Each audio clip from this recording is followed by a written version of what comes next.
Exodus 6:6. It reads, "Therefore say to the Israelites, I am the Lord, and I will bring you out from under the yoke of the Egyptians, and I will free you from being slaves to them, and I will redeem you with an outstretched arm and with mighty acts of judgment." So this is the promise that God is making to the nation of Israel. When I was going through this book of Exodus, that in, where is it now?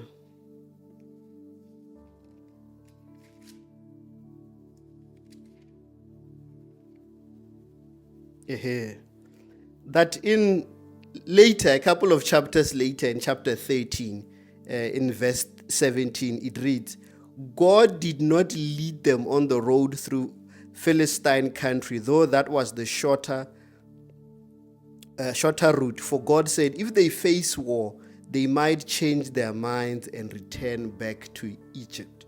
So these guys made a 40-year journey, yet there was a journey that was only a couple of days, and they would have arrived at the promised land.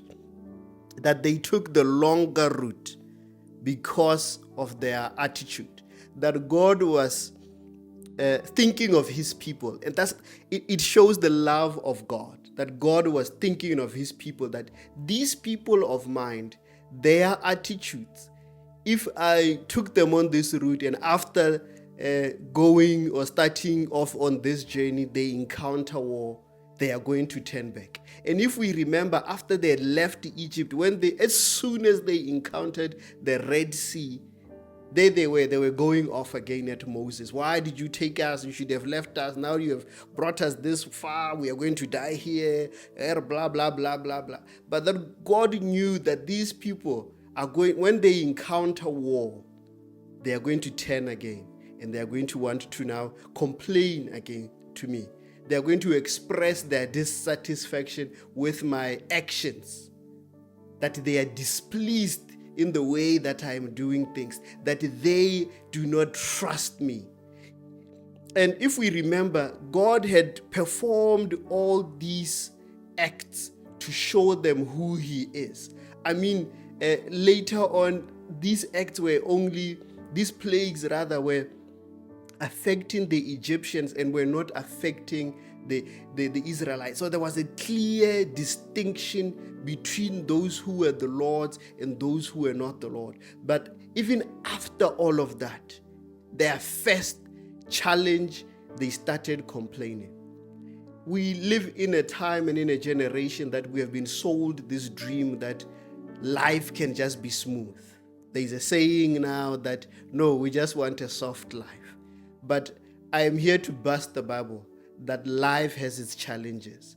And what a shame it would be that we miss out.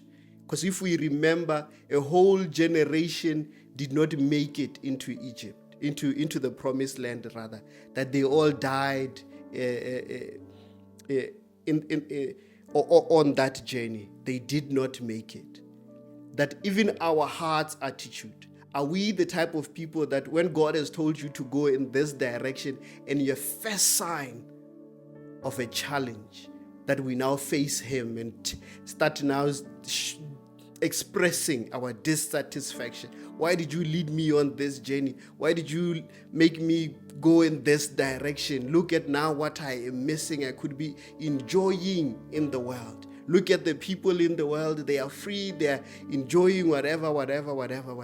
And if we remember, I think it was Moses that he said that I would rather suffer than enjoy the temporary pleasures of this world.